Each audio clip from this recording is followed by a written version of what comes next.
Da, e mai comodă să-și căiesc clasă. 2, 1, take one la interviu.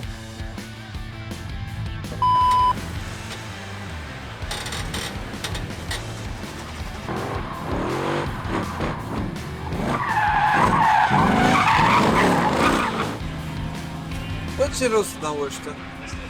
Rise and shine, it's drifting time.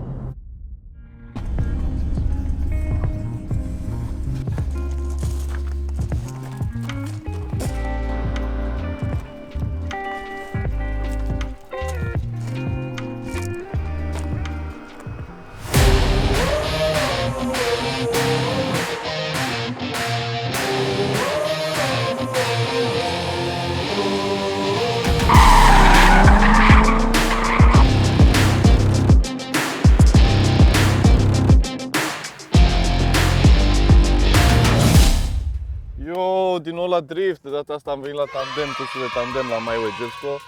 De data asta doar cu Iwi. Am aflat câteva informații interesante de la Nicolo Rosso de dimineață. Se pare că au trecut înapoi la semi-slick-uri de la Extreme Tires, care au treadwear de 500. Din păcate asta înseamnă că nu o să mai avem la fel de mult fum astăzi, ceea ce pentru noi nu e așa wow, dar pentru instructori e mai bine pentru că pot să vadă exact ce se întâmplă pe pistă. Și avem mai multă durabilitate la anvelope, ceea ce înseamnă că poți să te dai mai mult timp până să trebuiască să le schimbi. E un lucru foarte bun și abia aștept să intru pe circuit cu ele. Te aștept să fie complicat? Ce crezi că o să fie greu? Sigur nu o să fie greu. Trebuie doar să-mi intru în mână. O să mă descurc. Ți-a fost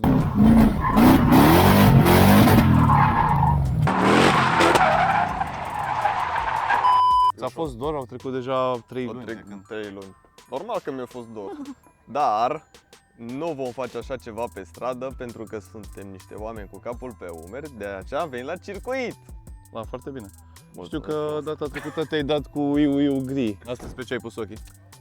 În primul rând aș vrea un Iwi cu 2 locuri pentru că vreau să iau pasager cu mine. Așa Ștefan. că rămâne văzut, facem giveaway. Posibil cel verde, posibil cel galben.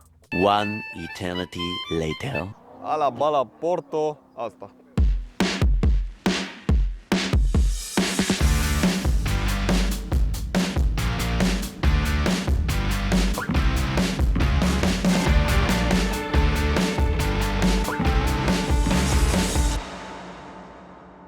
Am fost să vorbesc un pic cu Adam și mi-a zis o chestie interesantă. Pe lângă faptul că e ziua lui, mi-a zis: Dragoș, astăzi e și ziua ta. Zic, cum așa? Păi o să fii partenerul de antrenament al lui Luca. Oh, perfect. Am știi când mi-ai spus la concursul de drift că atunci când doi sunt tandem vor să fie ceva foarte intim între ei. Asta nu sunt Dragoș. Da, piloții, în momentul în care vezi un tandem cu doi piloți care sunt ușă în ușă, sunt oameni care se cunosc foarte bine și care au făcut chestia asta de foarte multe ori. Tot vorbeam noi de chestia asta că în momentul în care Luca o să aibă mașina și circuitul va avea nevoie de un partener de antrenament și mă gândeam că aș putea să fiu eu.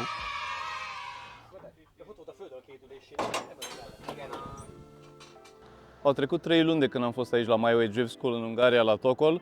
Și deja mi-a povestit Luca că era foarte nerăbdător să se întoarcă. Data trecută a mers în mare parte cu E46-le galben, însă la finalul sesiunii a apucat să meargă și cu prototipul Iwi. A fost chiar cu prima versiune a It Is What It Is, a prototipului de drift Iwi. De data aceasta face switch-ul la o mașină un pic mai nouă, un pic mai modernă. E tot un Iwi, dar cu un motor de BMW X5.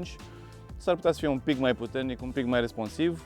Mașina se comportă ceva mai bine. Am condus-o și eu în ultima sesiune din ultima zi data trecută și eu voi merge cu o mașină foarte similară, ca același setup ca și al lui, deci va fi cu siguranță foarte interesant să vedem cum ne mișcăm pe circuit. Se pare că va fi o zi toridă, astăzi va fi foarte cald, din ce am înțeles mașinile se descurcă fără probleme, răcirea e foarte ok, oricum după fiecare lap forjă avem și un lap de cooldown, ca să fim siguri că temperatura scade la nivelul potrivit. Data trecută am făcut un experiment foarte interesant. Ștefan, videograful nostru, a mers pentru prima dată pasager într-o mașină de drift și a fost foarte entuziasmat.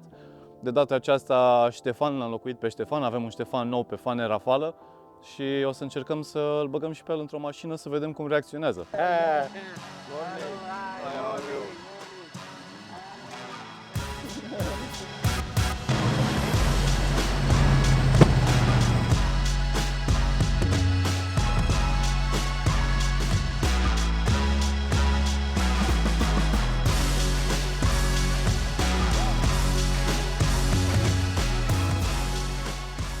Now, I would like to say a few words about tandem.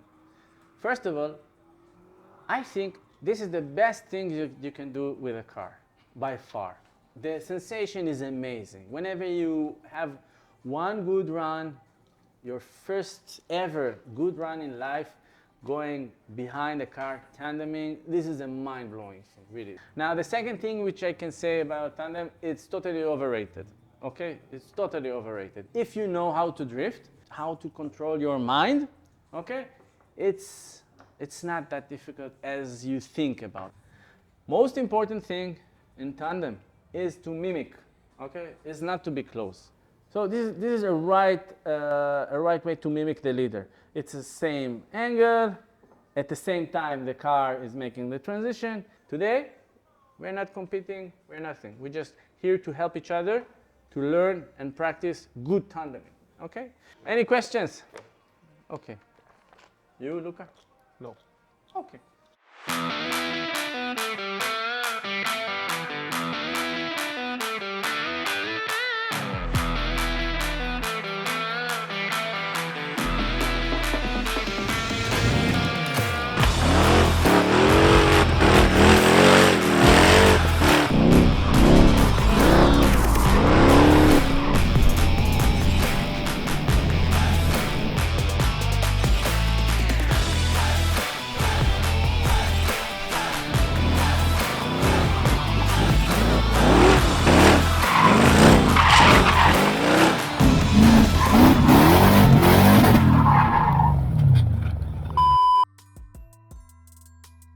Mai am nevoie de câteva lepuri ca să mă obișnuiesc. N-am mai făcut asta de 2 luni, mi-am ieșit puțin din mână, dar în 20 de minute...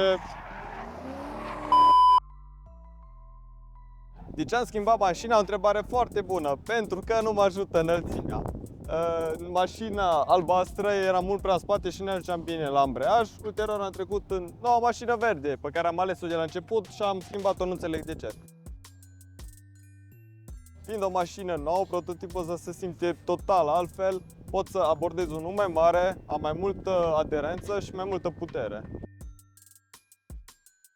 Mai devreme Adam mi-a făcut briefing-ul pentru tandem, nu mi se pare greu absolut deloc, trebuie să o iau step by step, sunt la nivelul de începător și trebuie să înțeleg acest lucru. Tot ce trebuie să fac e să copiez mișcările mașinii din față, dar totuși să păstrez o distanță sigură ca să nu mă lovesc de ea. Nu e diferită față de ce a fost data trecută. Aceeași lungime, Da, e foarte lungă, nu? Îmi place. Îmi dau a 5-a, gaz, stau relaxat. Mi-aș dori niște muzică.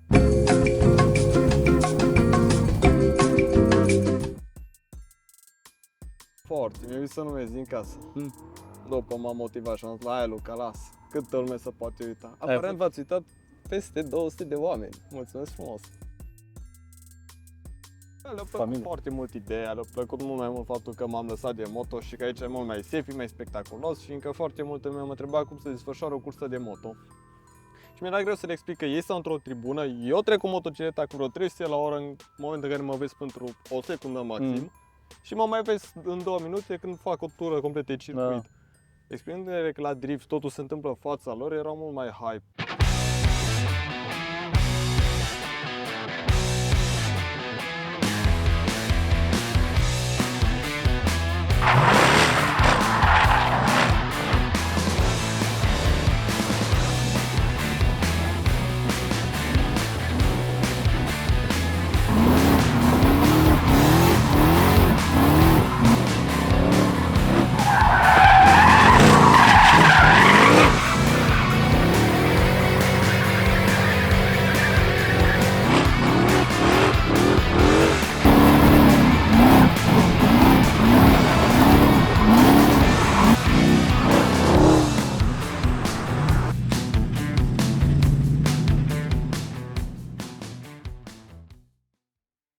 Da, mă, știi care ar fi problema? Trebuie să oprim oricum să alimentăm, că rezervorul e foarte mic. Trebuie oricum să oprim să schimbăm cauciucurile, că le tocăm extrem de repede. Și cam atâta. Rise and shine, it's drifting time. Round 1. Fight!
Sesiunea trecută am schimbat rolurile, de data asta am fost eu în față, am fost lider, el a fost chaser. Spre rușinea mea trebuie să... mai amărstat. Da. Ca cheese. Cum ai mers tu la prima întâlnire? Hai, lasă. Trebuie să recunosc că am simțit un pic presiunea, m-am gândit pentru o secundă că e în spatele meu și am făcut spin de 2 ori. Iar la lapul 5, care a mers absolut perfect, am făcut un 360 care la final a fost destul de spectaculos. Dar sunt curios să văd cum mi s-a părut lui Luca în postura de chaser. Chiar mi-a plăcut super tare, îmi place mai mult să fiu chaser decât lider. Am avut câteva momente în care am fost reticent, adică primele 4 lap-uri, fiindcă primul lap am zis să las un pic de gap între noi, să nu fac vreo surpriză neplăcută.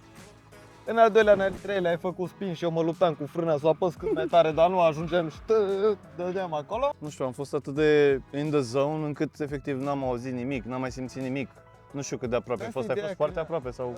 Destul decât să spun mâna pe ușă. Ai ideea când ești lider, nu trebuie să te gândești la din spate, eu trebuie să mă gândesc la tine aparent. Adică ți-am zis, mie mi s-a părut un pic bulversant când am fost eu chaser.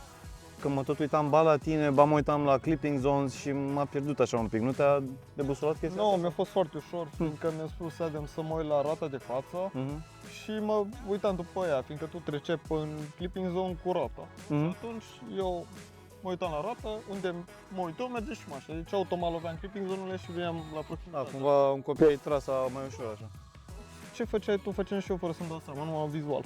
Pe linie dreaptă ziceai că faci downshift, că faci rev match în a 4-a, 3-a? Da, obișnuința e pe dubă. Cum adică obișnuința e pe dubă? Păi, când ești foarte încărcat și cobori un deal, dacă schimbi viteza normal, o să ai o surpriză neplăcută, fiindcă duba tot smucește și toată încărcătura vine și te lovește în spate și o să mai întârzi frânarea cu 1 metru, 2, 3. Deci poate în anumite momente să nu fie foarte optim. Deci tu chiar faci rev match la dubă? Da, eu de la duba am învățat ce ai. Eu Ok. pe stradă de una și când am ajuns aici n-aveam treabă, mea singur. Data viitoare când vă gândiți să înjurați un șofer de dubă că nu merge bine, gândiți-vă la ce a zis Luca. Aveți grijă, deci trebuie pilotaj la greu. Cine conduce duba poate să conducă și avionul de vânătoare. Nu știu cum te simți tu, dar mie după 6 lapuri am gen, Doamne, mai vreau încă 6 lapuri. Da, m-aș și mai eu, opri. am ajuns până lepul 5, 6, mă gând, nu, în lepul 5 mai am, bă, e ultimul, dar sper să mai fie încă unul. Și mi-a zis, you have one more? Am bătat. Frumos. Hai că mă descătușez așa, dau tot ce e mai bun acum. Și am dat tot ce e mai bun, că tu ai apucat să fugi și eu până te-am prins, salut, s-a terminat. Cercăm sesiunea asta, poate reușesc să stau iar eu chaser. Da, let's go!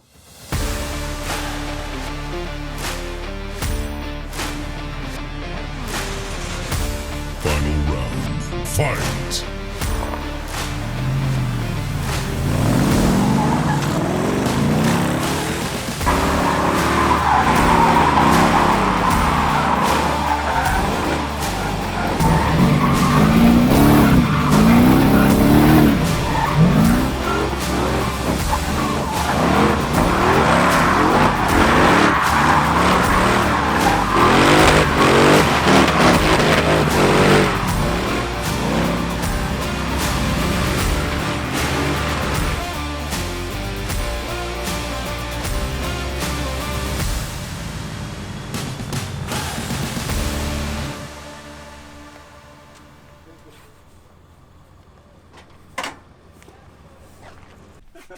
There's no doubt about that. is the best. It's more challenging. Yeah, leading is nice, but it's too boring. I'm alone, I'm not. You just need to find a way to adjust when you're too fast as a chaser to slow down a bit.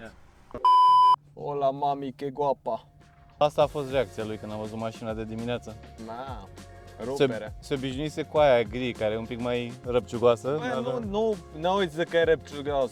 Că cu ea Prima ta iubire. Da, nu-i chiar dar zici că e din Mad Max. Ca să zicem pe aia frumoasă. Uite că a plecat acum. Merge cum arată. Da, am ajuns la finalul primei zile de curs de tandem aici la My Way Drift School în Ungaria, la Tocol. Am avut 5 sesiuni, bine, eu am avut 4, Luca a avut 5 sesiuni. În ultima sesiune s-a terminat un pic mai devreme, că s-a terminat timpul alocat. Noi mult prea bun și Da, că nu mai are rost. da, cam așa ceva a fost. La ultima sesiune am fost eu Chaser, în sfârșit a făcut și Luca Spin, am văzut și eu cum e să trebuiască să mă opresc la timp. Bă, nu a fost vina mea, mă uitam după tine și... Pe cine te-a pus să te uiți după mine? Tu trebuie să te uiți, vezi de treaba ta. Dacă n-am după cine să mă uit după tine. Ce am rămas șocat e că în ultimul viraj, deși aveam și viziera de la cască și ochelarii pe ochi, tot simțeam o cantitate destul de mare de cauciuc, resturi de cauciuc care îmi veneau în față. Nu era neapărat senzațional și Luca Da. mi-a zis că și l-a avut. Bă, și eu, dacă mă uit pe vizieră, încă e extraordinar de lovită, fiindcă îmi zboară pietricele și bucăți de cauciuc, dar am noroc că eu am o cască full face. Dragoș are o cască open face și e nasol pentru el, pentru mine nu. Da, Concluzia, luați-vă cască full face. mai scumpă, mai bună. Cum ți se pare tandemul față de cum ți se părea azi dimineața? Băi, se pare total altfel, odată lider, odată chaser și am ajuns la concluzia că chaser e cea mai tare chestie, serios. Deci lider, da, îmi place, dar că e foarte plictisitor, ești tu cu tine, eu nu țin cont de persoana din spate, așa că mă cam plictisesc. E ca o surătură solo, practic. Da, mă, n-ai nicio treabă, eu fac treaba și vii și tu după mine, mare chestie, brânză, mă plictisesc. Bine, asta până încep să-ți bat la ușă. Da, poți să-mi bați la ușă, ce treaba am eu, crezi că te bag în seamă? Eu mă uit în treaba mea, tu bate cât vrei, nu deschid. E bine. Da, odată ce am fost chaser, m-am reîndrăgostit de drift. Mi-am dat seama că e una din cele mai palpitante chestii. Pentru că trebuie să faci drift perfect, trebuie să mergi cât mai aproape de mașina din față. Și mi-a reușit. În cele din urmă. Ia bagă-mă filmarea, că eu nu-l cred.